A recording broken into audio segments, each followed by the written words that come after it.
अस्सलाम वालेकुम student. This video is for class 9 कहानी वापसी जो हम लोग पढ़ रहे थे। ये वीडियो का पार्ट 5 है।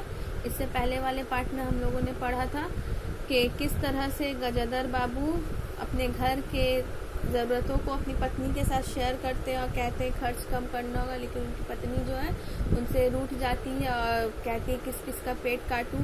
फिर उसके बाद हम लोगों ने देखा कि जब बहू और बेटी का काम में जाती है, किचन में काम करने जाती है, तो उन लोग से किचन का काम नहीं संभल पाता है। और उसके बाद जब गजादर बाबू अपनी बेटी शीला से, अपनी बेटी बसंती से अपनी दोस्त के घर जाने के लिए मना करते हैं, तो वो भी उनसे रूठ जाती है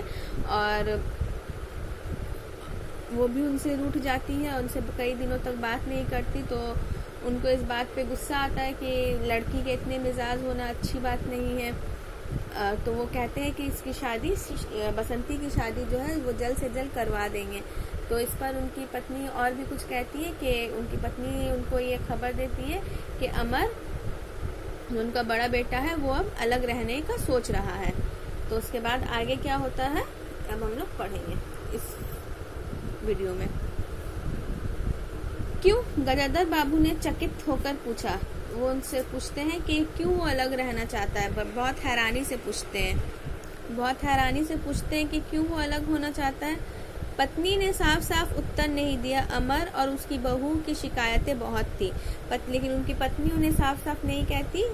वो सिर्फ इतना कहती है कि अमर और उसकी बहू को जो है, अमर और उसकी पत्नी को जो है शिकायतें बहुत थी। उनका कहना था कि गजादर बाबू हमेशा बैठक में ही पड़े रहते हैं, कोई आने जाने वाला हो तो कहीं बिठाने की जगह नहीं। अमर को सब अभी छोटा सा समझते थे और मौके बेमौके टोक देते थे। बहू को काम करना पड़ता था और सास जब तब फुहारपन के ताने देती रहती थी। हमारे आने के पहले भी कभी ऐसी बात हुई? गजादर बाबू ने पूछा। तो गजादर बाबू भी पूछते हैं कि उसकी और उसकी बहू को जो है, अमर को और उसकी पत्नी को बहुत सारी शिकायतें हैं। कहते हैं कि बाबूजी हमेशा घर में पड़े रहते हैं, कोई आने जाने वाला रहता है तो बैठाने की जगह नहीं होती। और अमर को सब अभी तक छोटा ही समझते थे, कभी भी उसको टोक दिया करते थे। और सास जो है हमेशा अपनी बहू को ताने कसती रहती थी। तो ये सब बातें थी तो गजादर बाबू पूछते हैं कि मेरे आने से पहले भी कभी ऐसी बात हुई थी? मेरे यहाँ आने से पहले क्या ऐसी बात कभी हुई थी? पत्नी ने सिर हिलाकर जताया कि नहीं। हम पहले अमर घर का मालिक बनकर रहता था, बहू को कोई रोक टोक ना थी।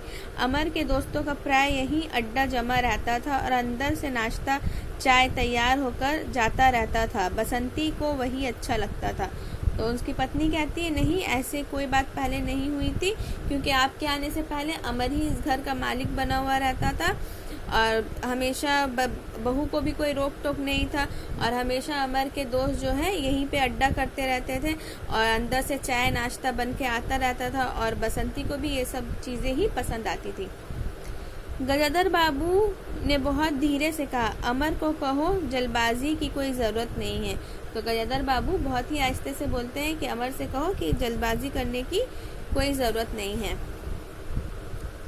अगले दिन वो सुबह घूम कर लौटे तो उन्होंने पाया कि बैठक में उनकी चारपाई नहीं है।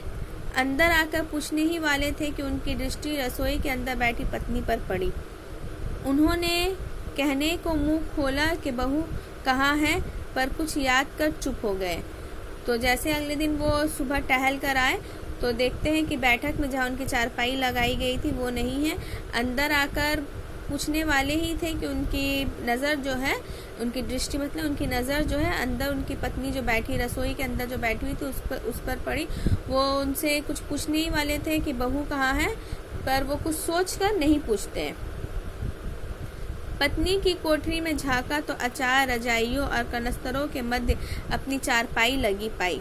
तो उनका चारपाई कहाँ रखा गया था? पत्नी के कमरे में, जहाँ पे अचार वचार का बन्नी था, रजाई थी, कनस्तर, आटा चावल का कनस्तर था, उन सब के बीच उन्होंने अपनी चारपाई पाई। गजादर बाबू ने कोट उतारा और कहीं टांगने की दीवार पर नजर दौड़ाई, फिर उसे मोड़कर अलगनी के कुछ कपड़े खिसकाकर एक किनारे टांग दिया। तो गजाधर बाबू कोट उतार कर अपने दीवार पे टांगने के लिए कहीं पे नज़र दौड़ाई, पर उन्हें कहीं नज़र नहीं पड़ा। तो वो अलगनी में ही मोड़ कर अपना कोट को कुछ कपड़े को घिसका कर वहीं पे रख दिया। कुछ खाए बिना ही चारपाई पर लेट गए। कुछ भी हो, तन आखिरकार बूढ़ा ही था। वो बिना कुछ खाए पिए ही चारपाई पर लेट गए, और कुछ भी हो, अब तो वो बूढ़े हो चुके थे। सुबह शाम कुछ देर टहलने अवश्य चले जाते, पर आते जाते थक उठते थे। वो सुबह शाम टहलने जरूर जाते थे, पर वो आते जाते जो है थक जाते थे, क्योंकि शरीर उनका बूढ़ा हो गया था।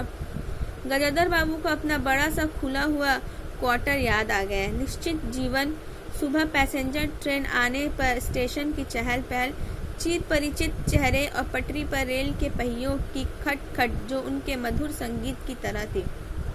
और जैसे वो लेटे तो उनको अपने रेलवे का क्वार्टर याद आ गया था। निश्चित जो कोई चीज़ का परेशानी नहीं था। सुबह पैसेंजर ट्रेन आने पर स्टेशन में हमेशा चहल पहल लगी रहती थी। कुछ चिर परिचित, कुछ जान पहचान वाले लोग भी मिल जाते थे। पटरी पर रेल चलते थे, खटखट की आवाज़ कंटिन्यू आती रहती थी, जो उन्हें मधुर संगीत की तरह लगती थी। तूफान और डाक गाड़ी के इंजनों की चिघाड़ उनकी अकेली रातों की साथी थी। और तूफान में जो इस एक्सप्रेस ट्रेन जो होता है, और डाक गाड़ी मतलब जो मालगाड़ी जो होता है, उसका आवाज़ ही डिफरेंट होता है। तो वो सब जो आवाज़ जो था उनके रात का साथी था। सेठ रामजी मल के मिल के कुछ लोग कभी कभी पास आ बैठते, वही उनका द्यारा था, वही उनके साथी थे। और सेठ रामजी मल के मिल के कुछ लोग भी कभी कभी उनके आसपास आकर बैठ जाते थे, वहीं पे उनका अड्डा जमता था, वही लोग उनके साथी थे। वो जीवन अब उन्हें एक खोई निधि सा प्रतीत हुआ। अब वो जीवन जो है अब उनको एक खोया हुआ निधि सा लग रहा था, जो कहीं खो गया था। उन्हें लगा कि वे जिंदगी द्वारा ठगे गए। इस लाइन को आप लोग अंडरलाइन कीजिए, ये बहुत इम्पोर्टेंट लाइन है। वो जिंदगी द्वारा ठगे गए हैं, और उनको ऐसा लग रहा था कि जिंदगी ने उनके साथ ठग किया, बेईमानी की है, चोरी की है। उन्होंने जो कुछ चाहा उसमें से उन्हें एक बूंद भी ना मिली, और उन्होंने जो कुछ भी चाहा उसमें से उनको कुछ भी ना मिला। जो कुछ भी वो जो उनकी चाह थी, जो सोच थी, वो चीज़ उनको नहीं मिली। लेटे हुए वह घर के अंदर से आते विविध स्वरों को सुनते रहे, और लेटे हुए वह घर के अंदर से अलग अलग तरह की आवाज़ें आ रही थी, और वो उन्हें सुन रहे थे। बहू और सास की छोटी सी झड़प, बाल्टी पर खुले नल की आवाज़, रसोई के बर्तनों की खटपट, और उसी में दो गुरैयों का वार्तालाप। और अचानक ही उन्हें निश्चय कर लिया कि अब घर की किसी बात में दखल ना देंगे। तो लेटे लेटे उनको सारी बहू और सास की छोटी मोटी झड़प की आवाज़ आ रही थी।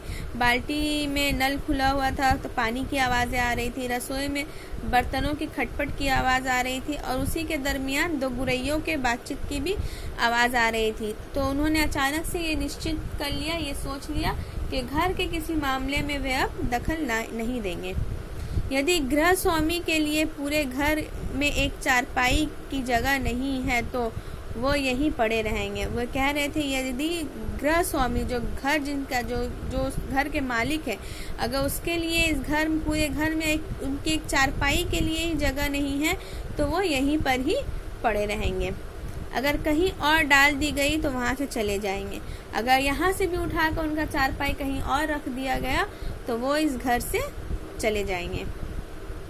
यदि बच्चों के जीवन में उनके लिए स्थान नहीं तो अपने ही घर में परदेसी की तरह रहेंगे। और उस दिन के बाद सचमुच बाबू कुछ नहीं बोले, और वो सोचने लगे कि अगर उनके बच्चों के मन में ही उनके लिए कोई जगह नहीं है तो वो इस घर में परदेसी की तरह रहेंगे। और उस दिन के बाद से जो गजाधर बाबू थे वो कभी किसी को कुछ ना बोले। नरेंद्र मांगने आया तो बिना कारण पूछे ही उसे रुपए दे दिए। बसंती काफी अंधेरा हो जाने के बाद भी पड़ोस में रही तो भी उन्होंने कुछ नहीं कहा, पर उन्हें सबसे बड़ा गम ये था कि उनकी पत्नी ने भी उनमें कुछ परिवर्तन लक्ष्य नहीं किया। नरेंद्र, उनका छोटा बेटा, उनसे पैसे मांगने आता है तो बिना कारण पूछे उसे पैसा दे देते हैं। बसंती भी काफ़ी रात होने तक भी बाहर से आती है तो भी उससे कुछ नहीं कहते, लेकिन उनको सबसे बड़ा ये गम सताया जा रहा था कि उनका जो उनके स्वभाव में जो चेंजेस आया था, उनकी पत्नी ने भी उस चीज पे गौर नहीं किया, उस चीज को देखा नहीं। वह मन ही मन कितना भार ढो रहे हैं, इससे वह अनजान ही बनी रही, और इससे उनकी पत्नी अनजान बनी रही कि वे मन ही मन में अपना कितना बोझ ढो रहे हैं। बल्कि उन्हें पत्नी के घर के मामले में हस्तक्षेप न करने के कारण शांति ही थी। कभी कभी बल्कि उन्हें पति के घर के मामले में, अपने घर के मामले में अगर वो टांग नहीं लड़ाते थे तो इससे लगता था कि घर में शांति है। कभी कभी कह भी उठती, ठीक ही है, आप बीच में ना पड़ा कीजिए, बच्चे बड़े हो गए हैं, हमारा जो कर्तव्य था कर रहे हैं, पढ़ा रहे हैं, शादी कर देंगे। तो वो कहती है, कभी कभी कहती है कि ठीक ही है, आप इन सब के बीच में ना पड़ा करें तो अच्छा ही है, बच्चे हैं, बड़े हो गए, हमारी जो जिम्मेदारी थी हम कर रहे हैं, पढ़ा रहे हैं और इनकी शादी भी कर देंगे। इस वीडियो में इतना ही। नेक्स्ट वीडियो में हम लोग इंशाल्लाह आगे पढ़ेंगे।